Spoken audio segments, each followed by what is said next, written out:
Okay. Last chapter. It has 3 sections. 3 sections. No confidence intervals for 1 and 2. Just tests. Hypotheses tests. Okay. It's chi-squared. Some of you guys have done science or biology. It's a chi-squared. You may have said chi or chi, but it's chi. And then we're going to do linear regression. Okay. So kind of get you in the start of this chapter. Okay. Chapter 12. 12.1 and 12.2 are very similar. Eerily similar. Very, very, very similar. Okay. So we'll hit it. I don't want to say hard, but the big time basics of it today. Monday we'll do 12.2. Okay. And then 12.3 really has nothing to do with 1 and 2, but there's nowhere else to put it. And it doesn't deserve a whole chapter.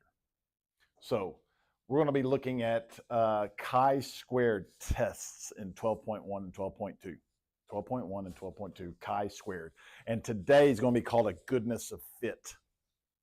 Goodness of fit. On Monday, it's going to be a chi-squared of independence and a chi-squared of homogeneity or homogeneity, or okay with that? Just kind of get you in the frame of mind. So today's a goodness of fit, or GOF, and we can abbreviate it GOF. I forgot my button. Uh-oh. Oh, please miss it. Oh. Man, next year I don't know if I'll be able to do that. That hurts. I'm old. Okay, so far this year we've done tests and we've done confidence intervals. We did it for proportions. That was chapters 8 and chapters 9. Chapters 8 and chapters 9 was proportions, right? Categorical data, and we did 1 sample and 2 samples, or we did the definition of 1. We did confidence intervals for 1 and hypotheses test for 1, and we did confidence intervals and hypotheses test for the difference of 2, right? Z, it was either Z test or Z intervals, so Z's. Then we looked at, that's categorical data. Then we looked at means, and that was chapters 10 and chapters 11. Okay, and we did the same thing. We had 1 sample or we had 2 samples, and we figured out intervals and we figured out testing. We also had matched pairs somewhere stuck in there. I don't know how much of that was on the test, but the matched pair is not a big deal, but it's just enough to kind of give us a little curveball every once in a while. Okay, and that was T's. That was T's, right? So all that stuff kind of comes into play. Just make sure we remember that stuff. So in chi-squared, we're going back to categorical data. But the difference now, it's not success or failure. It could be A, B, C, or D. You have more than 2 categories. Not a yes or a no. Yes or a no. It could be red, green, blue, yellow, less. Okay? So it's categorical data, but it's more than 2 categories. Okay, instead of 2 categories, success or failure, you're going to have more than 2. So that's what's going to set these apart from chapters 8 and chapters 9. Chapters 8 and chapters 9 was categorical, but it was just a success or failure, or a yes or a no, or a good or bad, or whatever. It didn't have other options. That 1 test question did. Yes, no, maybe. I think it was yes, no, maybe, or yes, no, or does not apply, or didn't want to answer, right? Okay. So the chi-squared distribution. We've talked about Z distributions. We've talked about T distributions. Now we're going to talk about chi-squared distributions. Okay. So this is a complete different distributions than the other 2. Hopefully you know the difference between Z's and T's. Now we're going to talk about chi-squareds. Okay. And it does have a variable. So we have Z's, T's, and it's just a Greek letter. It looks like an X. A fancy looking X. Oh, you got to be kidding me. Sorry. Got to sign in and do all this stuff. What happens when I don't do this for a day? Get a new Google and come on. I don't have time to mess with you. I'm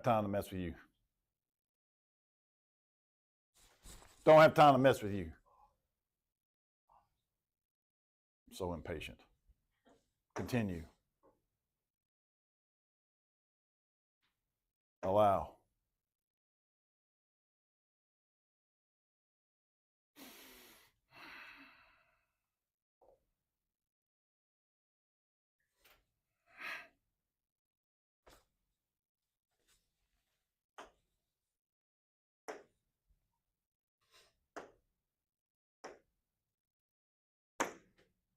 Okay. Click. Now I'm ready. Sorry. It's improper. Amateur. Amateur. Chi-squared, it's a capital X. Capital X. It just put a little swanky deal on it, but you don't have to do that. It's a Greek letter. Greek letter. So chi-squareds only take on non-negative intervals. They are only positive. Chi-squareds are only positive. It's probably easier to write only positive. They're only positive. They do not have any negative values. So chi-squareds, unlike t's and z's, start at 0. Chi-squareds start at 0. They don't center, and they don't have a center's 0 for all those others. This one starts at 0. Chi-squareds start at 0. They are skewed to the right. They're skewed to the right as opposed to looking somewhat normal. You good? Oh, I don't know where I put it. I'll put it way back. Just go ahead. Skew to the right. Skew to the right. They also have DF. They also have degrees of freedom. They have degrees of freedom. And so they're not a constant shape. It's not always exactly like that. They're like T's. They change a little bit. Okay? They change a little bit. So they're similar to T's, only in that aspect. As the DF increases, it shifts right and becomes less skewed. It doesn't become normal, but it becomes less skewed. You'll see pictures in just a second. And pictures, of course, gives us a whole lot of an idea. So they're skewed to the right. As the DF increases, that starts shifting that hump a little bit. Okay? Start shifting that hump just a little bit. So if the degrees of freedom is really small, the hump is over like 1 or 2 or 3 or 4. But as those degrees of freedom get higher, now my mode or my high point gets shifted to the right. Okay? Again, you just have to recognize this. You guys can probably at least tell some type of multiple choice type questions out of this, right? This blue one is a degree of freedom of 1, which you will never see.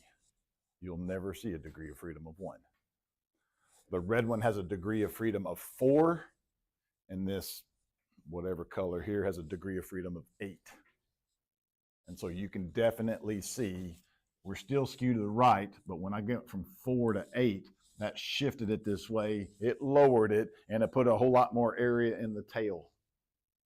A whole lot more area in the tail. So the lower the degree of freedom, the less area in the tail, because all that area gets shifted back up here. Right? The area underneath the curve is always 1. That's still there. Okay. So they all start at 0. You'll never see a 1, 2, 4, 6, 8, 10, 12, whatever. This is the critical value, or that's the chi-squared value. Okay, you can see that they get fairly big. These values get fairly big, right? If you've got a z-score of 14, you know where the p-value is going to be really, really, really, really, really small. Much less with t's. Chi-squared is 14. That's a pretty good amount of area in the top one. The bottom ones are not. The bottom number, these are the critical values, yes. Those are the critical values. That is the chi-squared value. Everybody okay with chi-squared distributions? So we got 3 distributions. We're done with distributions. That's all there are. You got z's, you got t's. Students t is what some of them are called. You might see that if you guys do over there. There's students. It's called a student's t distribution. And why it's not the teacher's t, I guess because the student came up with it. And then we got chi-squared. So z's, t's, and chi-squareds. The p-value is associated to the area to the right. It's always to the right. It's always to the right. Where z's and t's, we could go to the left, or we could go to the right, or we could go both ways. Chi-squareds are always to the right.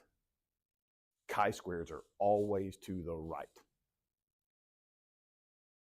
So that's kind of nice. That helps at least. We don't ever have to guess on this. If you get the chi-squared value, it's always chi-squared to none. It's always. You're never going to go negative to 9. It's always chi-squared to 9. It's always the right. In fact, I don't even think it gives you the option of going from here to 99999. I think it just asks you for the chi-squared value because we know it's going to the right. Here's a chi-squared value of 8.18. That's the area to the right with the degree of freedom of 4. Good enough. Pictures. We'll do that in just a little bit. Okay, so chi-squared test. There are 3 types. I mentioned this a little bit already. We're going to do one of them today. We're going to do the other 2 on Monday. So one of them today. It's called the GOF, or the goodness of fit. GOF, or goodness of fit. And this deals anytime you have one variable. One variable is going to be your hint to let you know it's a GOF.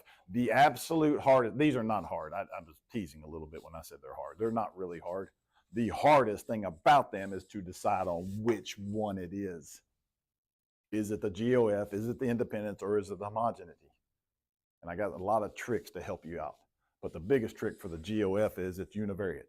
One variable. One variable. And of course, tonight, everything's going to be GOF, so not too bad. Okay, one variable. Monday, independence, it will have 2 variables. Independence will have 2 variables. And you can kind of think about that. We have 2 independent random samples. That means we have 1 variable. Okay, I didn't check that camera. There's no telling where it's hanging. And then also homogeneity. And it will have 1 variable, but it will have 2 samples. So again, they get a little confusing, but if you guys can somehow keep that separated, keep it separated.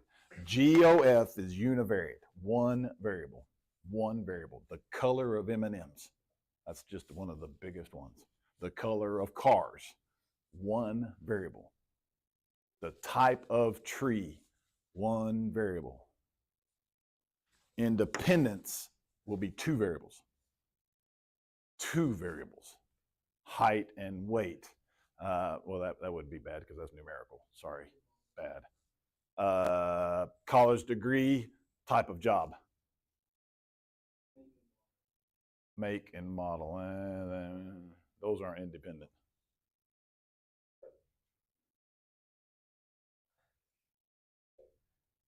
Anyway, you'll see them.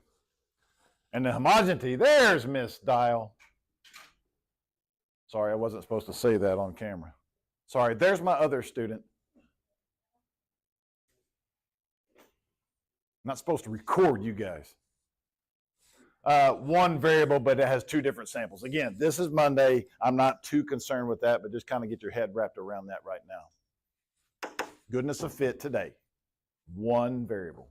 How well does it fit? How good does it fit? That's improper English, but that's what we're saying. How good does it fit? Nobody else is coming. You're good. Okay? Click. Here are the conditions. Here are the conditions for a chi-squared test. Anybody got a wild guess? Random sample, 10%, large counts. Okay? We need a random sample.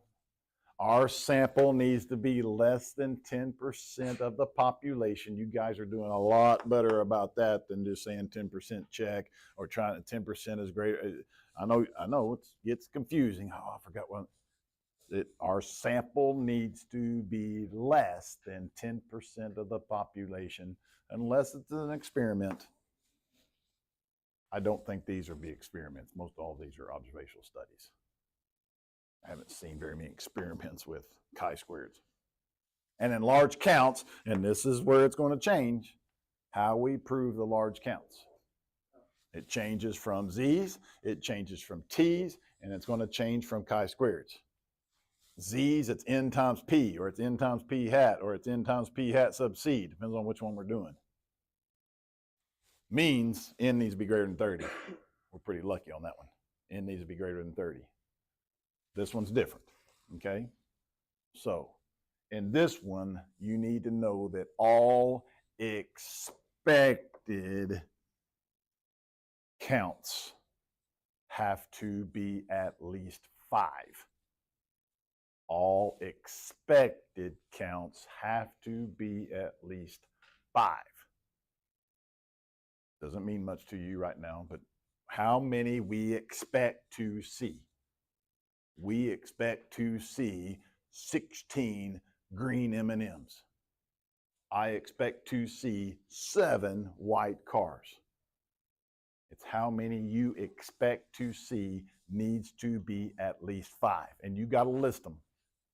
We got to list them. We can't just say it. We got to prove it. We can't say all expected counts are greater than 5 and not prove it. You got to prove it. Just like you can't say n is greater than 30 without saying n is 20 or 276. N is 276, which is greater than 30. That proves it.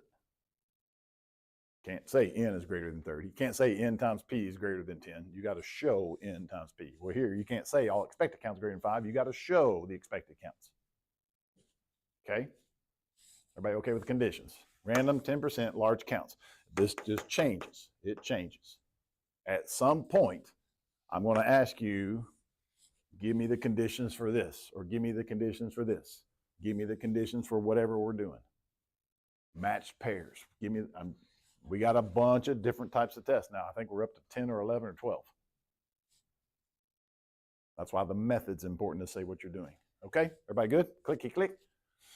To calculate the expected counts for a GOF, I don't think you need to write this, but it's going to be n times p. This will make more sense in the example. This makes more sense in the example, so I'd kind of skip it for right now. We have 2 different counts we're going to look at, guys, kind of like we do with means and proportions, right? You have the population and you have the sample. You have the population and you have the sample. Well, in chi-squared, you kind of have the population, but you kind of don't. We're going to have 2 different. We have the expected counts and then actually the observed counts. What do we expect to see and what did we see? We expect there to be 7 white cars. I saw 4. So what you actually see or what you observe and what you expect. The expected counts are the ones that have to be greater than 5, not your observed. Y'all okay with the 2 terminology, right? Observe is what you actually see. Expect is what you expect to see. Okay? Make sure to write and label hypotheses. Hypotheses. Okay? All these are tests. There's not any intervals, so it's just tests. I've learned over the years, I'm going to basically get the hypotheses from the question. And I think this will make sense to you a lot more when you see the question. Basically, we want our observed counts equal to our expected counts in a roundabout way. In the whole equals. That's kind of where I'm going with this, right? Your hoes always have the equals. Your hoes always have the equals. So we expect our observed counts and our expected counts to be the same. We expect it to follow a ratio of here to here to here to here. So again, I'll get it from the question. Just bear with me and hold on with me as we're going through that. That's the ho, right? And then the ha is they don't. They don't. So we expect it to be equal. We expect them to be the same. We expect there to be no difference. And then ha is the opposite. We expect there to be a difference. We expect them not to be the same. Okay, so again, we'll kind of go through this as we learn through each one of these little exams, or I call them exam tests. Okay. All right, the formula. It's on your formula sheet. I don't think you'll use it very much, right? Here's that chi-squared symbol. Okay, chi-squared symbol. And it's chi-squared. It looks, I mean, that's how you write it, chi-squared. Okay. We're having the summation. So we're going to take whatever values we get and add them all up. We're going to take these values we get and we're going to add them all up. And we have the observed counts minus the expected counts. And we're going to square that. We're going to square that. And we're going to divide it by the expected counts. And who came up with all this? Who knows? I have no idea. So the difference of the observed minus the expected, sometimes we observe less, sometimes we observe more, but either way, we're squaring it. And now you can see it's always going to be positive. It's always going to be positive because you're squaring it. And our expected counts are always positive. We don't ever expect something negative, because I don't know how you can expect something negative. All our expected counts have to be at least 5. So that's going to be a number bigger than 5. And whichever one we get. So I observed 7 white cars. I expect 8 white cars. So I'll subtract that and I'll get 1, and I'll square it and I'll get 1, and I'll divide it by 1, so I'll get 1/8. And then I observe how many red cars. And I expect so many red cars. And I'm going to divide it by how many red cars I get. And we're just going to add those values up. Just add them up. We don't take the square root of them. We don't do anything else to it. Of course, our calculator is going to do it all for us. But the mathematics of it, you may have to see a multiple choice type question just to understand that. So the observed minus the expected, square it over the expected. Okay? Chi-squared, da. Clicky click. Yay? It's on your formula sheet if you need it. If you need it. Okay. So, chi-squared, GOF today. Goodness of fit today. Univariate data. Univariate data, univariate data. That, again, that's your big clue. The hardest thing about these is distinguishing which one of these tests it is.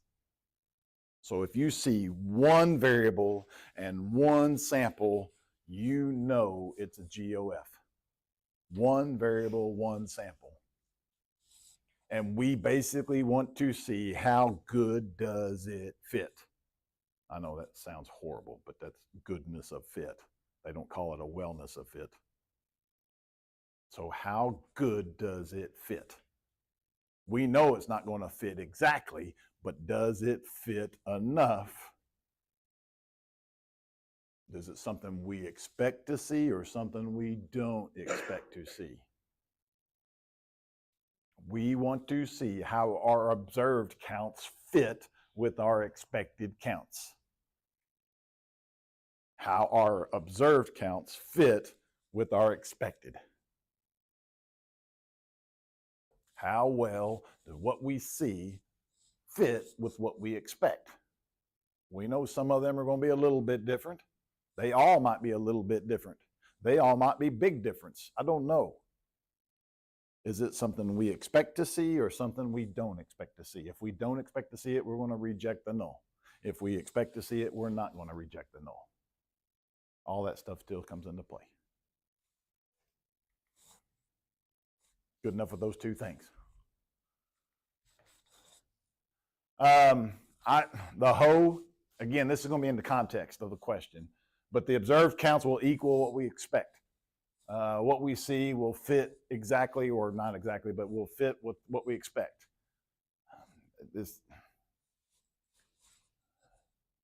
The examples help more than me trying to give you a generic way.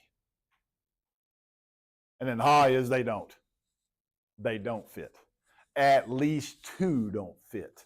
We don't want to say they all don't fit, but we're going to say that I think we're okay with them just not fitting. It does not equal what we expect. So I think the big thing is equal, or it will be, and it won't be. Okay? And we kind of know that already because our hoes always have our equal sign. Our hoes have our equal signs and our ha's don't. And we don't have a greater than or less than here. And actually, we're not going to have a whole lot of numbers here. This is all going to be written in words. This is all going to be, our observed counts of M&Ms will equal what we expect them to be. Our observed counts of colors of cars will equal what we expect. I mean, we're just going to write it out in words. And like I said, I tend to get it from the question. I tend to get it from the question. Click. Click. The degrees of freedom, this is a highly missed thing. It's a little uh-oh. It's not a sample size. It's the number of categories. The number of categories minus 1. If there are 5 different colors of cars, then my degree of freedom is 4. Not, and I sampled 3,000 of them. It's not 2,099.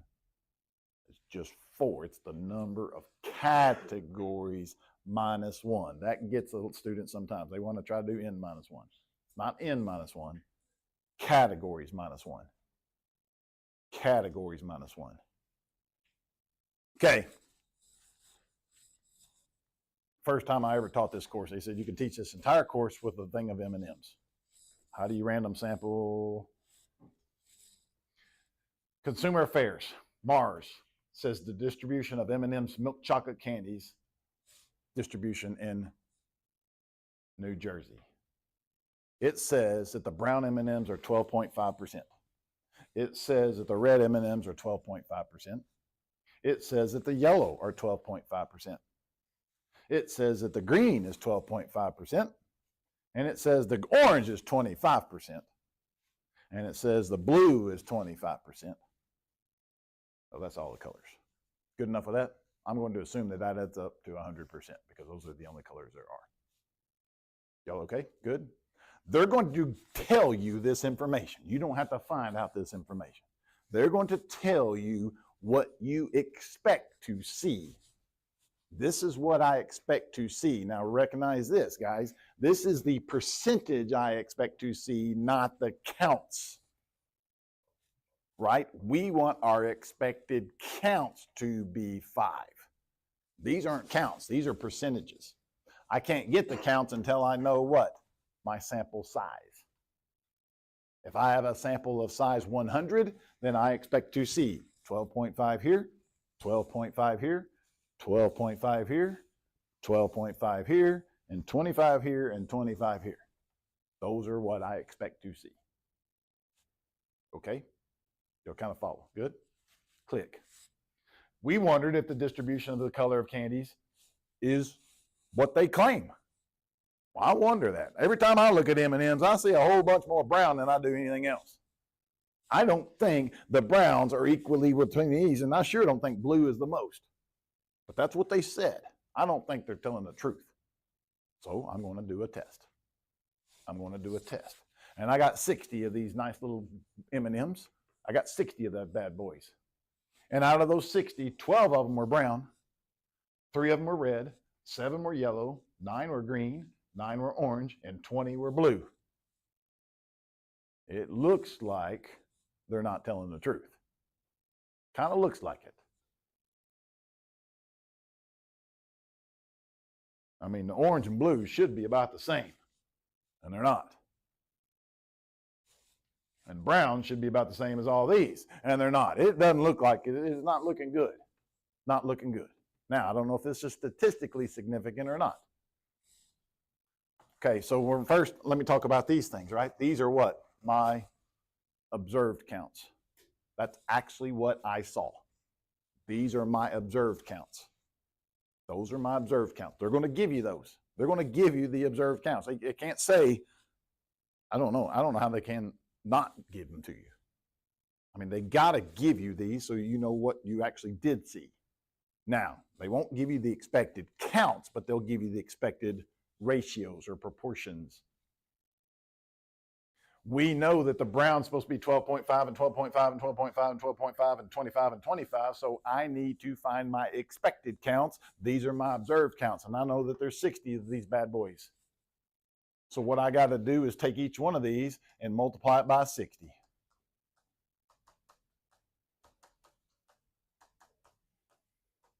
I always assumed that was really understood from AP mathematics students, but I want you to make sure that that's how you find the expected counts. If there are 60 M&Ms and 12.5% of them are supposed to be brown, then that's what I expect to see.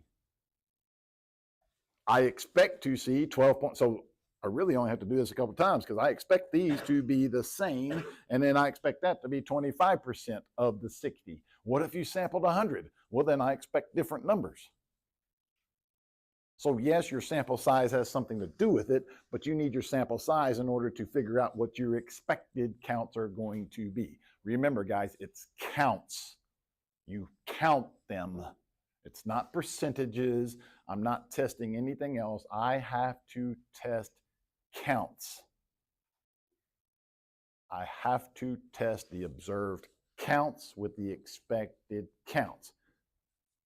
I don't turn these into percentages over here. And then I don't compare percentages. I compare counts. Any questions?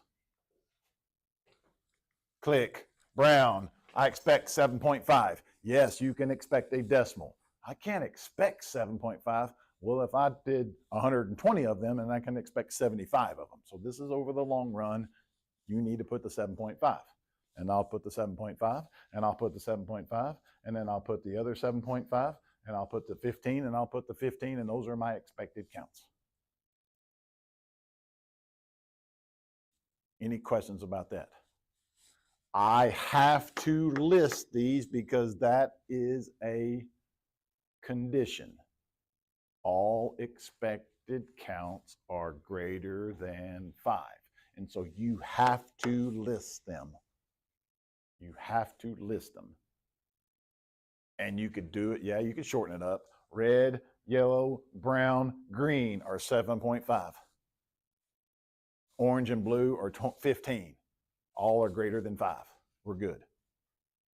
But you have to list them. You have to list them. Because that's part of your conditions. That's part of your conditions. 60 is definitely less than 10% of all M&Ms. Definitely. And I think we got a random sample because we got a random sample. Probably could have done better because I think we got a random sample from one bag, but Everybody okay? Good? Following along. Pencils are stopped. What's the DF for this one?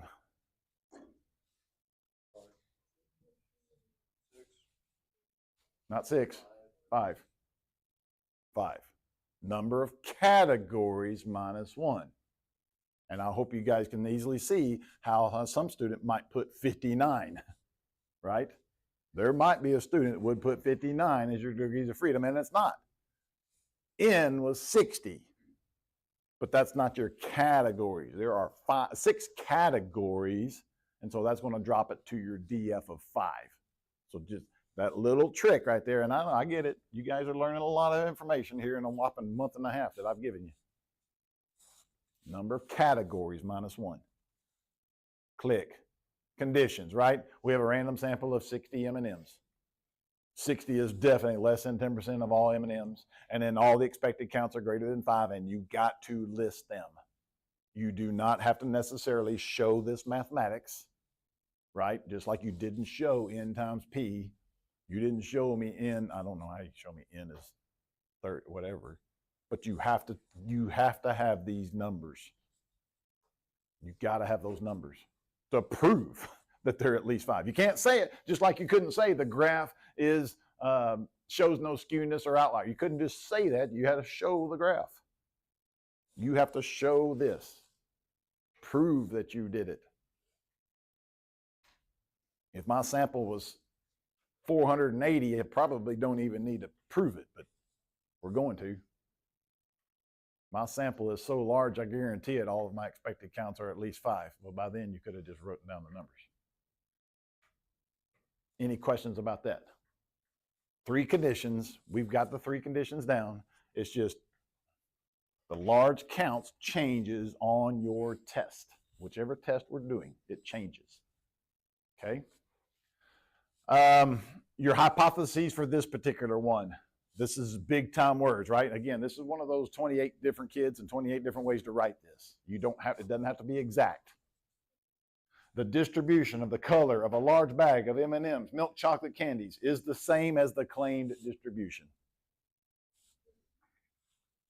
Notice how I got is the same, is equal, will be. That's got to be the same for all 28 of us. Now, what you say before and after it. The observed counts of the colors of the M&Ms will be equal to the expected counts of the M&Ms. All of the context is going to change for you 28 cats. This has to be there, or has to be equal, or has to be no difference, or has to, I don't know what word you want to say right there, but we basically got to say that they're equal.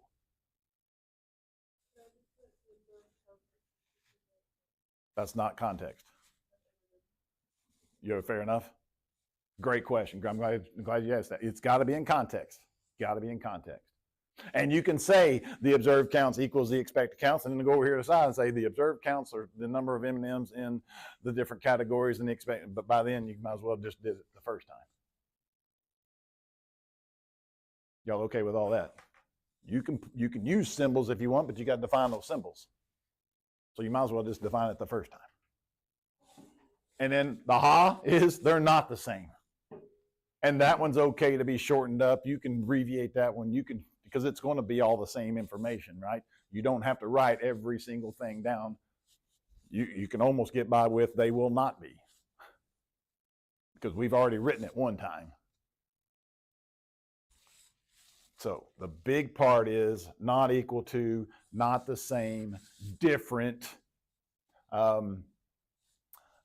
kind of like at least two will be different, because we know they're not going to be the same. We know they're not going to actually be the same. They weren't. I just need to make sure they're statistically different. Statistically different and different are two different things. They're not the same. Everybody okay with the hypotheses on that? I got another example, and hopefully by then you guys will be good with that part of it. Okay, so you know we have our observed counts. You know we have our expected counts. These are observed. I observed 12 and I expected 7.5. I observed 3, I expected 7.5. Yada, yada, yada, yada. And you know how to, I've shown you the formula. The observed minus the expected squared over the expected will give you that number. And the observed minus the expected, of course, we're not going to do all that because our calculator is going to do it for us.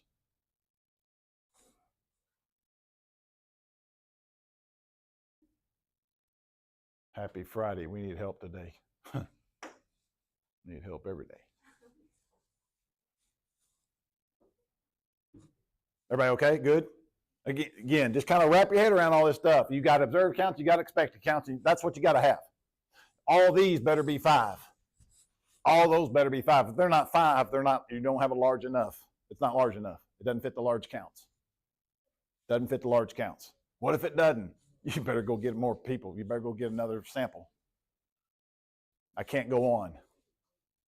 Okay? So there's this one. There's this one, there's this one, there's this one, there's that one. Of course, you're not going to do all that stuff. Our calculator will do all this stuff for us. I just want you guys to recognize what it's doing, right? You're going to get some value at the end of that. After you add them all up, you get 9.8. That's the critical value. 9.8 is the critical value, and we already said we have a DF of 5. And so your job is to figure out the p-value for that. And your calculator will do that for us also. Or you can use tables. Most of us are gotten our calculators. Most of us gotten Desmos. However you guys feel more comfortable turning this into the p-value.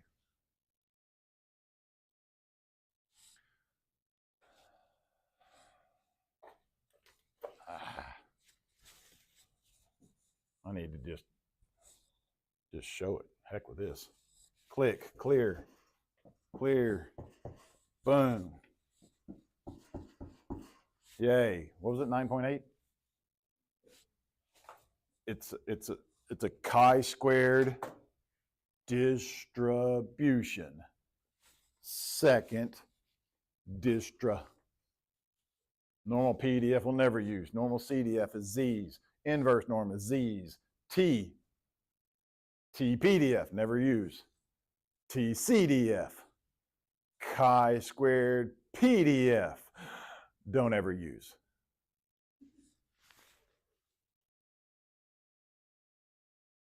I'll go down so, yeah, I know. I want to make sure everybody can see it in the back. Chi-squared CDF. FPDF, FCDF, well, that's not AP stats. Binomial PDF, oh, that is stats. Oh my gosh, binomials. Whew. Chills. Okay. Uh-oh, I didn't get there. Poisson. There it is, chi-squared CDF. Don't use PDF, we don't P. No, ain't no P'ing going on. Oh, it does do lower. Well, I guarantee it, you're lower. Which way do I go? No, we're going to the right. 6.8, 9.8? 9.8. None. 5. Some knucklehead's going to put 59 right there. Don't do it. Boom, boom. That's 0.08. Alpha's 0.1. I'm going to reject. You can't do that. I just did. Thought alpha was 0.05. Okay. Alpha's 0.05. I failed to reject. Say again. Pick one. You're supposed to establish it before you do the test. Right? Go ahead. Go ahead. What's your question? Yes, ma'am. Yes, ma'am. We always go to the right. Yes, ma'am. It's okay. It's all right. What happens when you're late? It's okay. We'll tomato you. Y'all know what that means, right? Ketchup? Thank you, Ori. I'm sorry. Thank you, student. I'm recording today. Can't also say student's names. Gosh, no. Our calculator's going to do the whole thing for us. Good? Y'all do now. Sometimes y'all have learned by now in AP stats. Sometimes they give you the critical value. You have to turn it to the p-value. So that's what this is for, right? The second example, we're going to just do the whole blown deal. I'm just kind of going through it step by step right now. Okay. All right. Click. Click. Apply. Slideshow.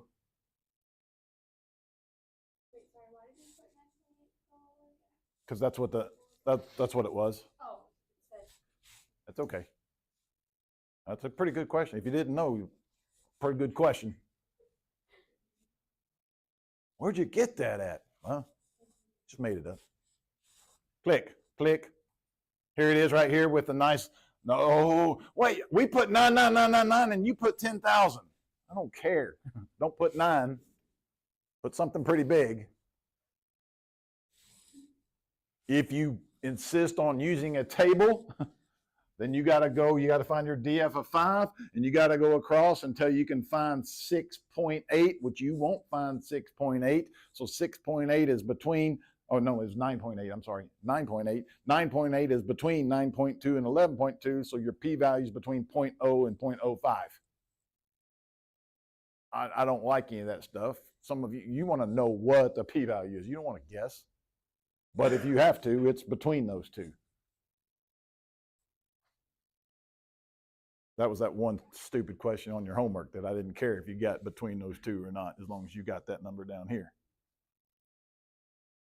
That was this, it's between here and here. I would rather you get the 0.08. I would rather you get the 0.08 than tell me it's between 0.1 and 0.05. But either way, it all works the same. Any questions about that? Clicky, click, click, click, click. If you fail to reject it, please don't ever say it's true.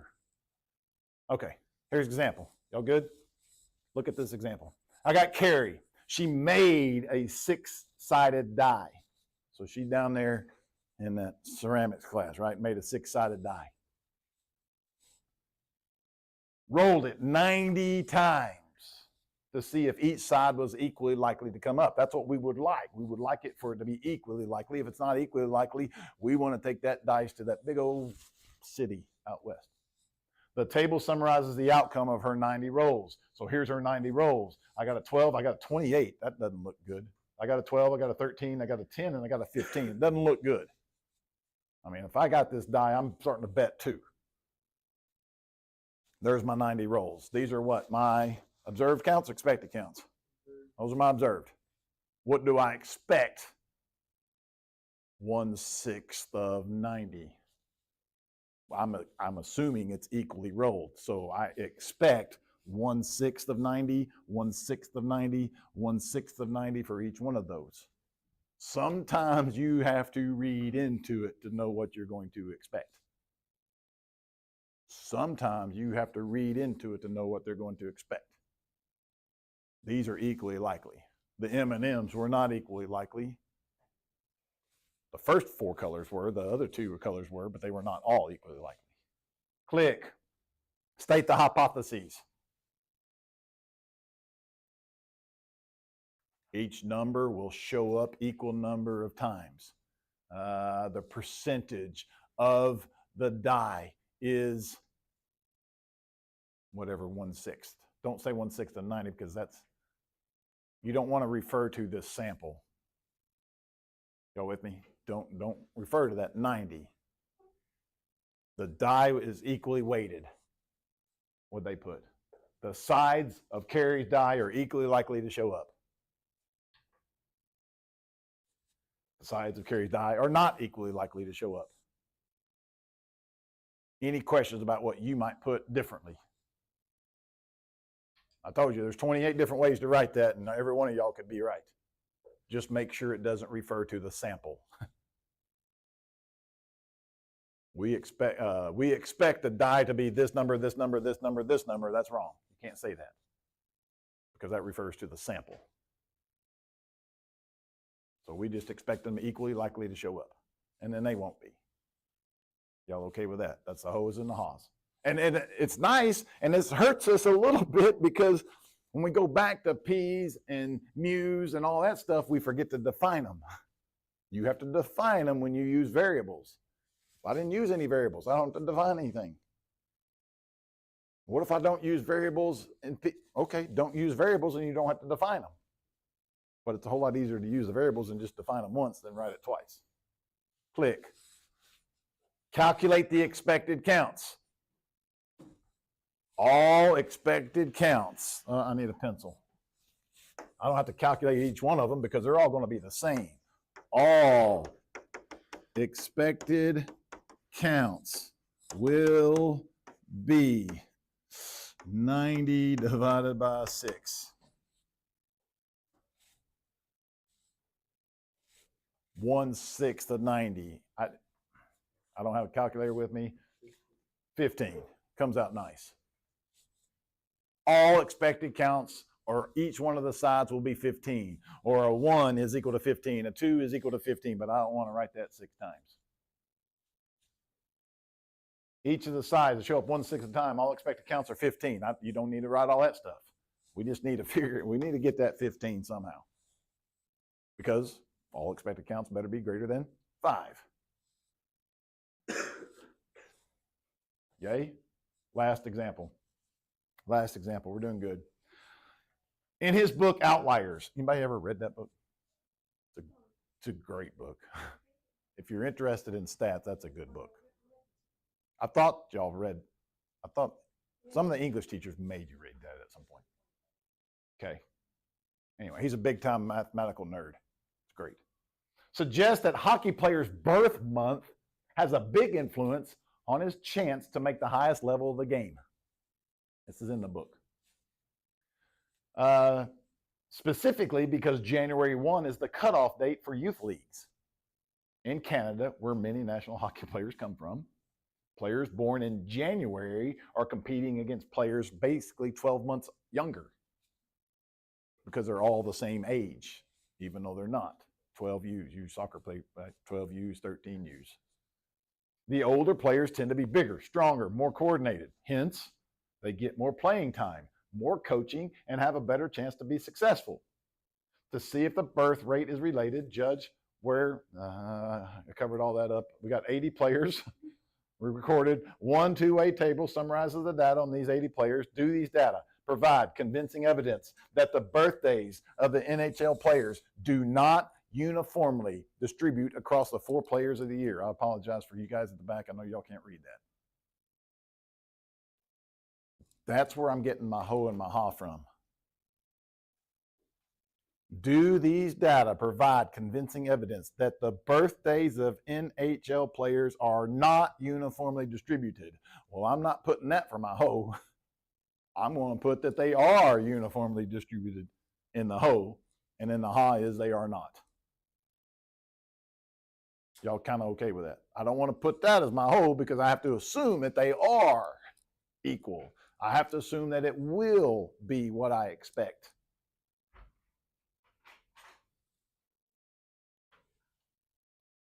It's okay. Who? You do? Okay. Okay. Teach them for 2 years, and then they come across and then they want to still be taught. Poor Miss Grisham, Miss Rutherford. Y'all okay with it, getting what I'm talking about by getting my hos and my ha's from the question? Okay. Here we go. This is their birth month, January to March, April. So luckily we didn't go all 12 months. We broke it up into sections. Okay. So we got 4 different groups. That puts the DF at 3. How many players were there? There was 80. There's 80 players, right? 80 players. These are my observed counts. Those are my observed counts. My expected counts, well, I expect it to be evenly distributed. So I'm going to take 4. So I expect 20, 20, 20, and 20. We got to list them somewhere. Got to list them somewhere because all expected counts got to be greater than 5. I think 80 is less than 10%. 80 less than 10% of all hockey players. Is it hockey? Oh, NHL.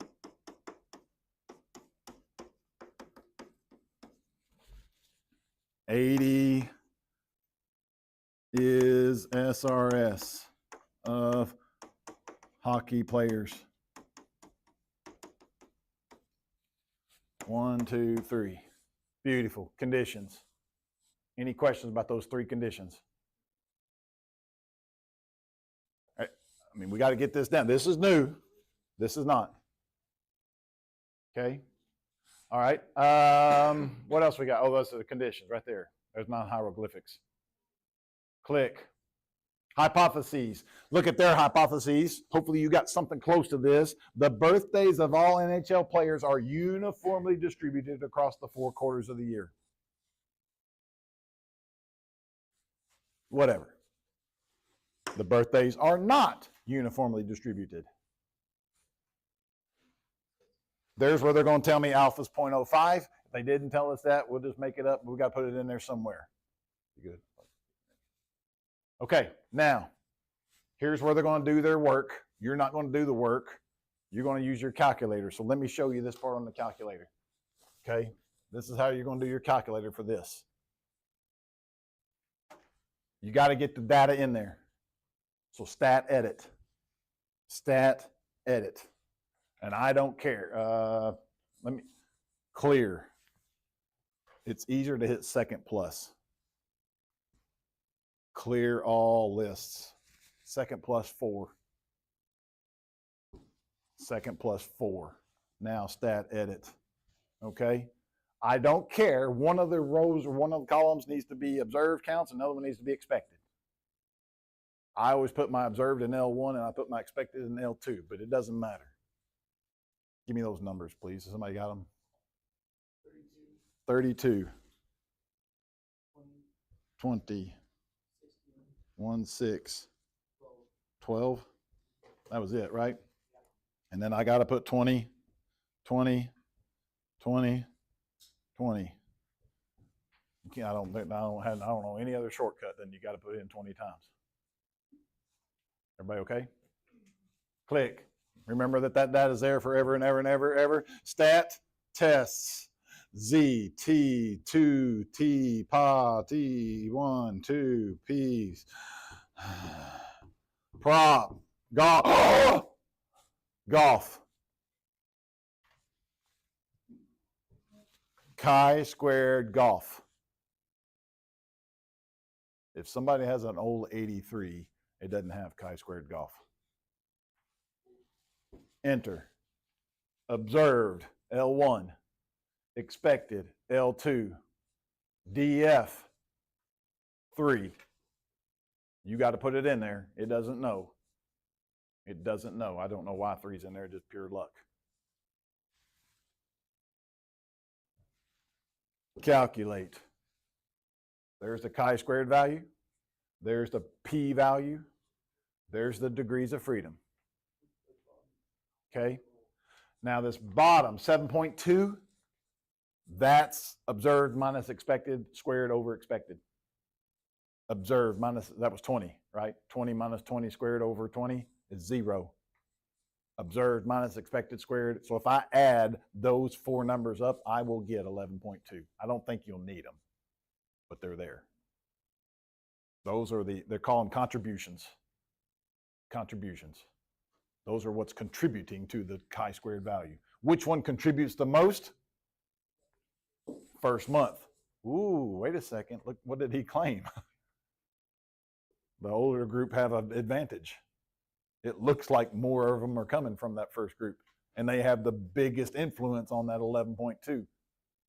This one has the least influence, which doesn't fit because it should be this one and then this one and then this one, and this one should have the least, but there's the 3.2.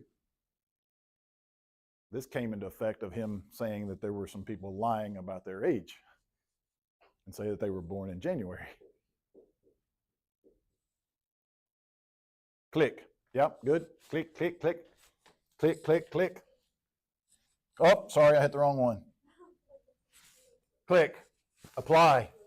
Slideshow. So calculator gives you all these values, guys. They give you all those values, right? Here, that 11.2 is what we got to have. We got to have the p-value. Oh, I don't have the p-value up there. I put chi-squared as 0.01. I don't know why I put that. That's wrong. The p-value is 0.01. Because the p-value is less than your alpha value, we're going to reject the null. If you reject, then there is enough evidence to suggest we have convincing evidence that the birthdays are not uniformly distributed. Don't say we have evidence to say that if you're born in January, you have a better chance of making the NHL, because we didn't prove that. We just proved that they were not uniformly distributed.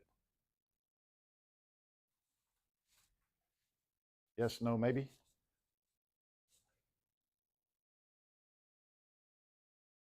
This is me showing you how to do it on the calculator. Chi-squared golf test. There's the p-value, there's the chi-squared value, and there's those contributions. When you run the chi-squared test for GOF on the TI-84, a list of the individual components will be produced and stored in a list called contributions if you ever need them.